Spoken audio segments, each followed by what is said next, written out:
Hello दोस्तों, Hindi mirror पर फिर से आपका स्वागत है। कैसे हैं आप सब। जैसा कि आपको पता है कि हमने ये आपकी इतिहास सब्जेक्ट से श्रृंखला चलाई हुई है 160 प्रश्नों की। आज इसके हम आगे के प्रश्न लेकर आए हैं, जो कि आपके आज 160 प्रश्न पर ये ख़त्म हो जाएगी श्रृंखला।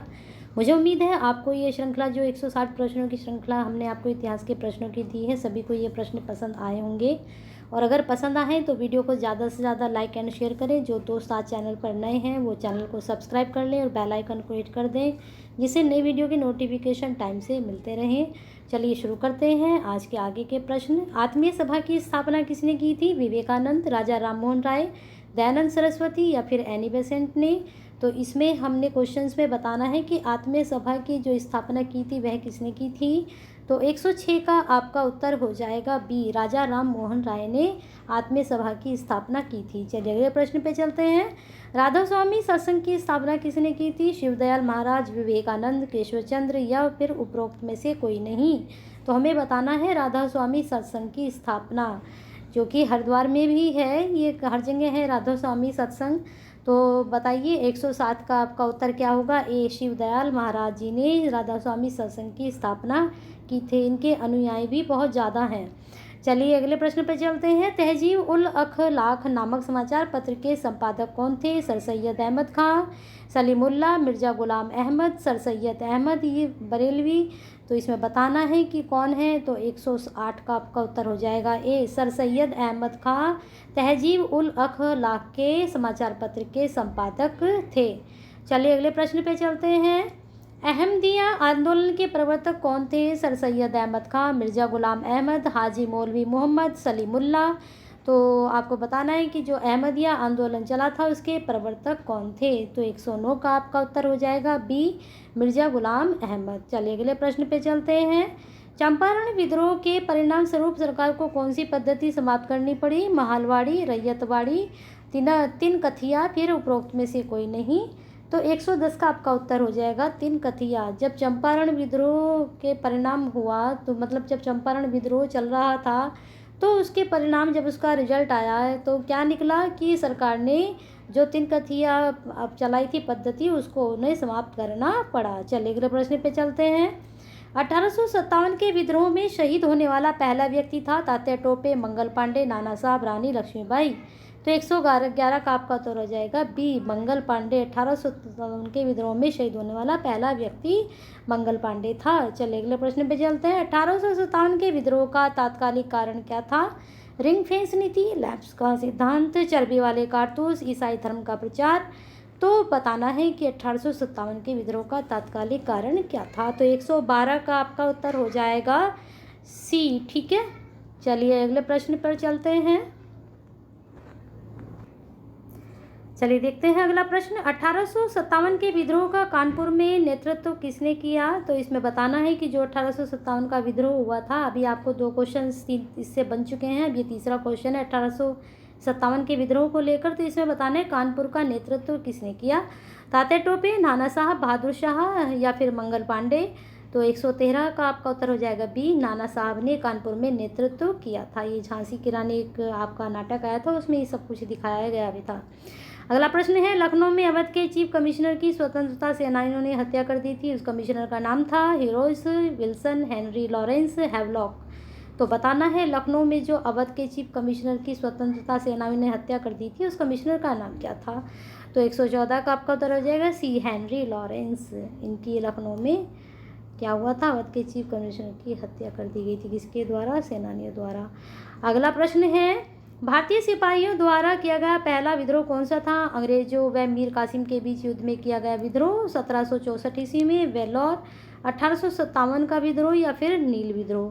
तो आपको बताना है। तो 115 का हो जाएगा ए, अंग्रेजों व मीर कासिम के जो बीच युद्ध किया गया था, जो 1764 में हुआ था, वह पहला विद्रोह था भारतीय सिपाहियों का। किसके लिए? देश की आज़ादी के लिए। अवध में स्वतंत्रता सेनानियों का नेतृत्व किसने किया? बेगम हजरत महल, खान बहादुर खां, बहादुर शाह या फिर तात्या टोपे। तो बताना है कि अवध में जो स्वतंत्रता सेनानियों का नेतृत्व हुआ था, जो सेना वहाँ तैयार की गई थी, तो उसका नेतृत्व किसने किया? 116 में बेगम हजरत महल, खाना बहादुर खां, बहादुर शाह या फिर तात्या टोपे। तो 116 का आपका उत्तर हो जाएगा ए, बेगम हजरत महल ने। देखना कितने उस वक्त जो है एक स्त्री भी कितना बढ़ चढ़ कर भाग लेती थी। रानी लक्ष्मीबाई इसका सबसे कहना चाहिए, रानी लक्ष्मीबाई बहुत अच्छा उदाहरण है इस चीज़ का। धंधुपंत नाम था, तात्या टोपे, मंगल पांडे, नाना साहब, रानी लक्ष्मीबाई। तो 117 का आपका उत्तर हो जाएगा सी, नाना साहब। धंधुपंत इनका नाम था। रानी लक्ष्मीबाई इनसे किस तरह से जुड़ी हुई थी, अगर आप जानते हैं तो बताइए कमेंट बॉक्स में। भारत में पहला कारखाना कानून फैक्ट्री लॉ कब पारित हुआ? 1851 ईस्वी में, 1861 में, 1871 में या फिर 1881 ईस्वी में? कारखाना कानून फैक्ट्री लॉ क्या होता है ये? तो ये लागू तो हम बता रहे हैं, लेकिन पढ़िए इसके बारे में, ये इम्पोर्टेंट आपका प्रश्न है। तो इसका आपका उत्तर हो जाएगा 118 का डी, 1881 ईस्वी में। चलिए अगले प्रश्न पर। प्रथम जूट मिल किस स्थान पर खोली गई थी? बम्बई, पुणे, अहमदाबाद या फिर रिसरा? तो बताना है इसमें। तो 119 का आपका हो जाएगा डी, रिसरा में प्रथम जूट मिल खोली गई थी मिल। ठीक है, पहली सूत मिल किस स्थान पर खोली गई थी? ये क्वेश्चंस भी बहुत आता है। अहमदाबाद, पूना, बम्बई या फिर उपरोक्त में से कोई नहीं। पहली सूत मिल कहाँ खोली गई थी? तो 120 का आपका उत्तर हो जाएगा सी, बॉम्बे में। ठीक है। महालवाड़ी व्यवस्था का संशोधित रूप ग्राम्य व्यवस्था भारत के किस भाग में लागू की गई थी? महालवाड़ी व्यवस्था संशोधित रूप जब उसका हुआ तो वह ग्राम व्यवस्था थी कि कहाँ लागू की गई थी? उत्तर प्रदेश, पंजाब, बिहार या फिर मद्रास? तो 121 का आपका हो जाएगा सी। ये भी इम्पोर्टेंट आपका प्रश्न है, नोट डाउन कर लीजिए। भारत में सर्वप्रथम टेलीग्राम लाइन कलकत्ता व आगरा के मध्य प्रारंभ की गई थी। यह कब शुरू हुई थी? ये भी नोट करिए। ठीक है, 1830 ईस्वी में, 1850 ईस्वी में, 1853 ईस्वी में या 1875 ईस्वी में? तो 122 का आपका उत्तर हो जाएगा सी, 1853 ईस्वी में। चलिए अगले प्रश्न पे चलते हैं। ये अंग्रेज घुसपैठिया था जिसने भारतीय खड्डी व चरखे को तोड़ डाला। कथन किसका है? दादा भाई नौरोजी, आर.सी. दास, सुरेंद्र नाथ बनर्जी या कार्ल मार्क्स? तो इसमें से एक आपको ठीक पहले ही पता चल गया है, कार्ल मार्क्स जो है ने उनका कथन कहा था। भारत में रेलगाड़ी किस वर्ष चली? 1840 ईस्वी में, 1853 ईस्वी में या फिर 1885 ईस्वी में या फिर 1880 में? तो 124 का आपका उत्तर हो जाएगा सी, 1855 ईस्वी में। चलिए अगले प्रश्न पर। द पॉवर्टी ऑफ इंडिया का लेखक कौन था? ये बहुत इंपॉर्टेंट आता ही है ये क्वेश्चन, आपके 100% में से 80% ये क्वेश्चन आता है। द पॉवर्टी ऑफ इंडिया, दादा भाई नौरोजी, आर.सी. दास, कार्ल मार्क्स या फिर बेकन? तो 125 का आपका उत्तर हो जाएगा ये, दादा भाई नौरोजी। चलिए अगले प्रश्न पर। रेलवे के बजट को सामान्य बजट से किस समिति की रिपोर्ट के आधार पर अलग किया गया? नेहरू समिति के या फिर एक वर्थ समिति के आधार पर, वेंट वर्थ समिति के आधार पर या फिर उपरोक्त में से कोई भी नहीं? तो 126 का आपका उत्तर हो जाएगा बी, एक वर्थ समिति के आधार पर। रेलवे के जो बजट का सामान्य बजट था किस समिति के रिपोर्ट के आधार पर अलग किया गया था? रैयतवाड़ी व्यवस्था सर्वप्रथम किस प्रांत में लागू की गई? वेरी इंपॉर्टेंट आपका ये, मैंने पहले से टिक किया हुआ है। मद्रास, उत्तर प्रदेश, कलकत्ता या फिर दिल्ली? तो इसमें बताना है कहाँ हुई लागू। 127 में आपका उत्तर हो जाएगा ए, मद्रास में। बहुत इंपॉर्टेंट है, इसको नोट डाउन करिए। अगला है स्थायी बंदोबस्त सर्वप्रथम कहाँ लागू किया गया? मद्रास, बम्बई या फिर उत्तर प्रदेश या फिर बंगाल?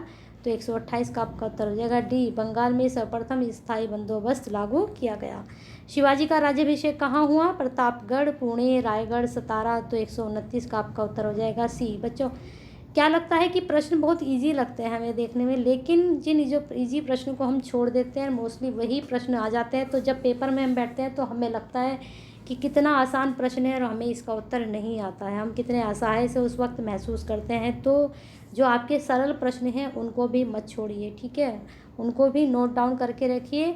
हाँ, जो बिल्कुल आपको कंठस्थ है कि आप उसमें कभी भी कंफ्यूज नहीं हो सकते, चाहे आपसे वो कभी भी पूछा जाए, तो उनको तो ज़रूरत नहीं होती है। ठीक है, अगला प्रश्न है कुशल अकर्मण्यता की नीति किस वायसराय के समय में प्रारंभ की गई? कैनिंग, लॉरेंस, नॉर्थब्रुक या फिर रिपिन? तो बताना है कि कुशल अकर्मण्यता की नीति। तो 130 का आपका उत्तर हो जाएगा बी, लॉरेंस के टाइम पर। चलिए, डॉक्टर राजेंद्र प्रसाद के विचार में पाकिस्तान का वास्तविक जन्मदाता था जिन्ना, रहमत अली, इकबाल या फिर मिंटो? तो 131 का आपका हो जाएगा डी, मिंटो ही पाकिस्तान का वास्तविक जन्मदाता था। वैसे रहमत अली को बोला जाता है कि वो ही शब्द लेकर आए थे ये।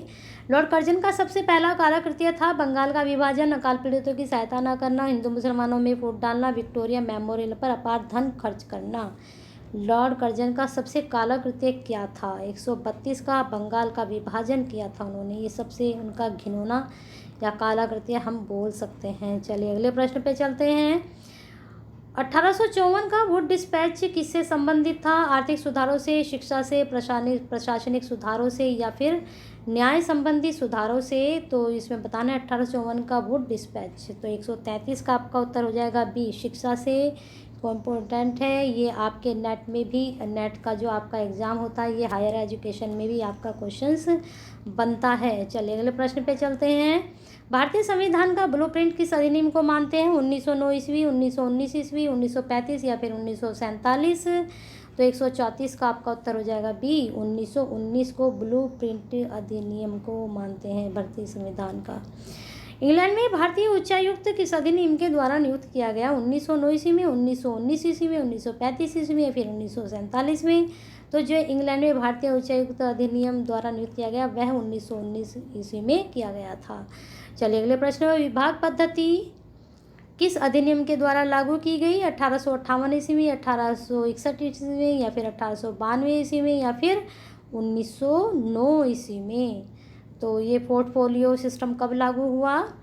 136 का आपका उत्तर होगा बी, 1861 ईस्वी में पोर्टफोलियो सिस्टम लागू, यानी कि विभाग पद्धति लागू की गई या अधिनियम लागू किया गया। भारत में पहली बार आयकर कब लगाया गया? अब तक आयकर लगता है तो वो पहली बार कब लगाया गया? 1850 ईस्वी में, 1860 ईस्वी में, 1875 ईस्वी में या फिर 1905 ईस्वी में? तो आपके इस प्रश्न का उत्तर होगा बी, 1860 ईस्वी में भारत में पहली बार आयकर लगाया गया। भारत में सर्वप्रथम जनगणना किस वायसराय के शासनकाल में हुई? Ripon, Curzon, Minto. तो जनगणना बतानी है, हमारी जनगणना आज भी होती है। तो कब से शुरू हुई थी इसकी शुरुआत? किसके शासनकाल में हुई थी? रिपन के। ठीक है। भारत में सर्वप्रथम जनगणना किस वर्ष हुई? देखिए वर्ष भी आ चुका है, 1871 ईस्वी में, 1881 ईस्वी में, 1891 में, 1901 ईस्वी में। तो बताइए सर्वप्रथम जनगणना कब हुई है? तो आपका इस प्रश्न का उत्तर होगा 1881 ईस्वी में। चलिए अगले प्रश्न पर, रिपिन को भारत का उद्धारक की संज्ञा किसने दी है? फ्लोरेंस नाइटिंगेल, अर्नाल्ड वाइट या फिर मदन मोहन मालवीय, लाला लाजपत राय? तो इसका प्रश्न का उत्तर होगा फ्लोरेंस नाइटिंगेल ने, यही लोग ने दी है। हमारे भारत के लोगों ने तो कुछ नहीं कहा इनके बारे में। चलिए अगले प्रश्न पे चलते हैं। पुरातत्व विभाग की स्थापना किस वायसराय के शासनकाल में हुई? Lytton, Ripon, Curzon, Minto. तो पुरातत्व विभाग की स्थापना किस वायसराय के शासनकाल में हुई थी, ये आपको बताना है। तो इसका होगा लॉर्ड कर्जन के पुरातत्व विभाग की। आज भी पुरातत्व विभाग हमारे देश में है। जो हमारे पुरातत्व विभाग, मुझे लगता है सभी स्टूडेंट जानते होंगे किसको बोला जाता है। जितनी भी हमारी पुरातत्व हमारी बिल्डिंग्स है, जितनी भी पुरानी हिस्टोरिकल बिल्डिंग है, वो पुरातत्व विभाग के ही अंडर में आती हैं और वहीं उनकी देखरेख यही लोग करते हैं। कांग्रेस के संस्थापक कौन थे? MAO Hume, WC Banerjee, Lala Lajpat Rai, Latin. तो बताइए कांग्रेस के संस्थापक कौन थे? तो थे AO ह्यूम। चलिए अगले प्रश्न पे चलते हैं। भारतीय राष्ट्रीय कांग्रेस का प्रथम अधिवेशन कहाँ हुआ था? दिल्ली, बम्बई, कलकत्ता या फिर मद्रास? राष्ट्रीय कांग्रेस का प्रथम अधिवेशन, वेरी इंपॉर्टेंट, नोट करिए इसको। तो इसका उत्तर है बम्बई में, यानी कि बॉम्बे में। कांग्रेस के प्रथम अधिवेशन का अध्यक्ष कौन था? Lala Lajpat Rai, WC Banerjee, Hume. प्रथम से कोई नहीं। लाला आपने देखा कहाँ अधिवेशन हो, आप पूछा कि प्रथम अधिवेशन का अध्यक्ष कौन था WC बनर्जी। चलिए अगले प्रश्न पे चलते हैं। मैकाले के द्वारा शिक्षा पद्धति का उद्देश्य था, वहाँ हमने हंटर की शिक्षा पद्धति देखी थी, कब लागू हुई? यहाँ पर मैकाले के बारे में पूछा है। भारतीयों को शिक्षित बनाना, भारतीयों को सांस्कृतिक विकास करना, अंग्रेजी प्रशासन के लिए कलक तैयार करना, उपरोक्त में से कोई नहीं। तो इनकी शिक्षा पद्धति थी कि अंग्रेजी प्रशासन के लिए कलक तैयार करना, क्योंकि इतने लोग वो बाहर से नहीं ला सकते थे। तो इन लोगों ने क्या किया? भारत के लोगों को अंग्रेजी सिखाना शुरू किया, जिससे ये भारत के लोगों से अपनी भाषा में काम ले सकें। सर्वप्रथम स्वराज शब्द का प्रयोग 19वीं शताब्दी के अंत में किस स्वाधीनता सेनानी के द्वारा किया गया? लाला लाजपत राय, विपिन चंद्र पाल, बाल गंगाधर तिलक, गोपाल कृष्ण गोखले। बहुत ही इंपॉर्टेंट प्रश्न स्वराज शब्द से संबंधित। 146 का आपका उत्तर सी, बाल गंगाधर तिलक। ये अलग अलग तरह से क्वेश्चंस पूछा जाता है, इस क्वेश्चन को ज़रूर आप नोट डाउन करें, क्योंकि सर्वप्रथम स्वराज शब्द का प्रयोग 19वीं शताब्दी के अंत में किस स्वाधीनता, ये क्वेश्चन घुमा घुमा कर हर बार पूछा जाता है स्वराज से संबंधित, तो इसको ज़रूर नोट डाउन करें। कॉमनवेल्थ पत्रिका का प्रकाशन किसने प्रारंभ किया था? तिलक, गांधी, नेहरू, एनी बेसेंट। तो 147 का आपका उत्तर होगा डी, एनी बेसेंट ने कॉमनवेल्थ पत्रिका का प्रकाशन।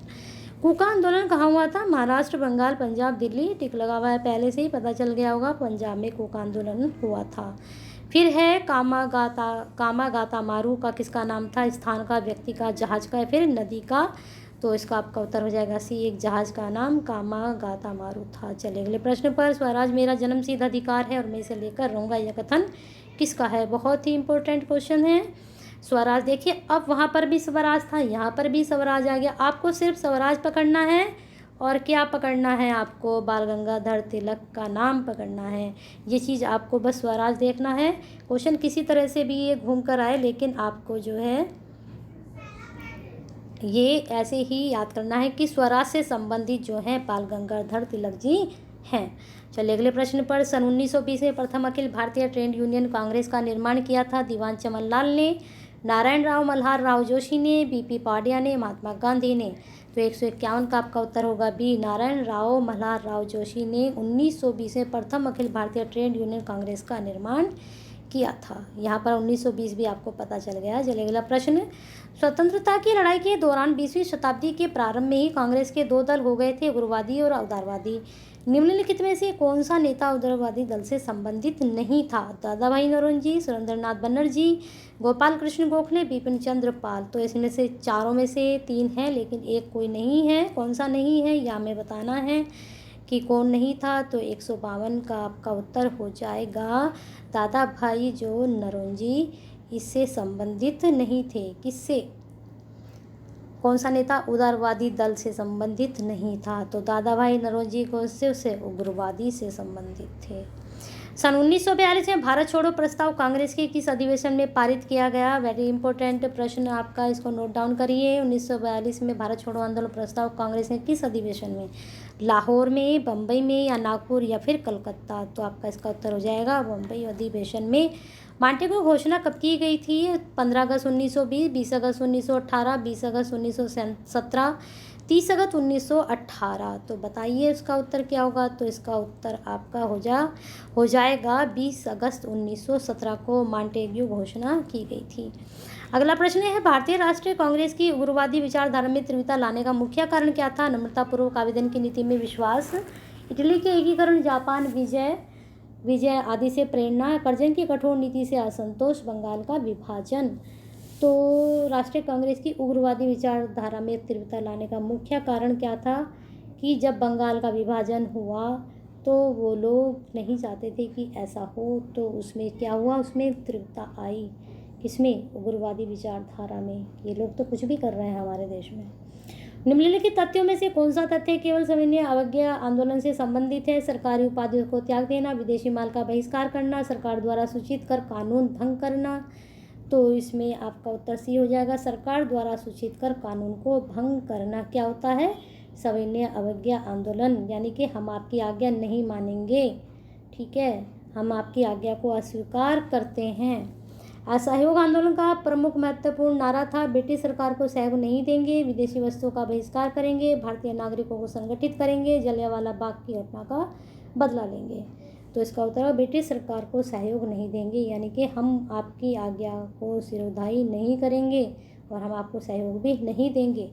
सन 1858 में भारत में अंग्रेजी शासन हो जाने से राजनीतिक एकता स्थापित करने में प्रमुख सहायक तत्व था समान कानूनी व्यवस्था, समान न्याय व्यवस्था, समान मुद्रा प्रणाली, शासन की एक छत्रता। तो बताइए 1858 में भारत में अंग्रेजी शासन हो जाने से राजनीतिक एकता स्थापित करने का प्रमुख सहायक तत्व क्या था? उनका था समान कानून व्यवस्था। क्या ऐसा नहीं था हमारे देश में? नहीं था भाई। स्वराज दल की स्थापना का उद्देश्य था भारत के हिंदू मुसलमानों में एकता स्थापित करना, गांधी जी के अहिंसात्मक आंदोलन में सहायता करना, विधान परिषदों में भाग लेकर सरकार से संघर्ष करना और विधान परिषदों के कार्यों में रोड़ा अटकाना, ब्रिटिश सरकार से सशस्त्र क्रांति द्वारा संघर्ष करना।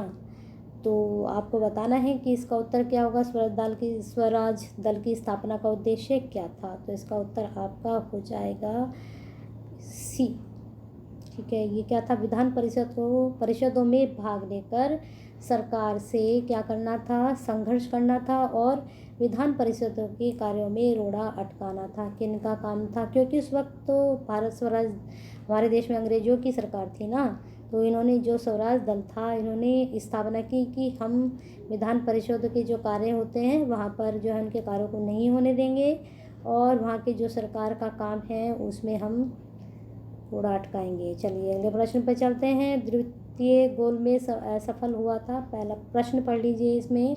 महात्मा गांधी ने सन 1932 में आमरण उपवास किया था क्योंकि द्वितीय गोल में सम्मेलन असफल हुआ था। वे कांग्रेस और मुस्लिम लीग में समझौता नहीं करा सके। ब्रिटिश सरकार ने अछूतों के लिए पृथक निर्वाचन की घोषणा की। अंग्रेज सरकार बहुत ही अत्याचार कर रही थी। तो ये तो दो नीचे वाले ऑप्शन तो नहीं हो सकते हैं, तो आप बताइए कि इसमें उत्तर क्या हो सकता है। इसमें उत्तर आपका ब्रिटिश सरकार ने अछूतों के लिए पृथक निर्वाचन की घोषणा की थी। ठीक है, इसलिए उन्होंने क्या किया, महात्मा गांधी जी ने 1932 में आमरण उपवास किया था। चलिए इस प्रकार आपके 160 ये प्रश्न पूरे हो चुके हैं। प्रश्न पसंद आए हैं तो करिए ज़्यादा से ज़्यादा लाइक एंड शेयर, जिससे यह वीडियो सभी जो हिस्ट्री के स्टूडेंट हैं उन तक पहुंच पाए और उन लोगों को भी इसका बेनिफिट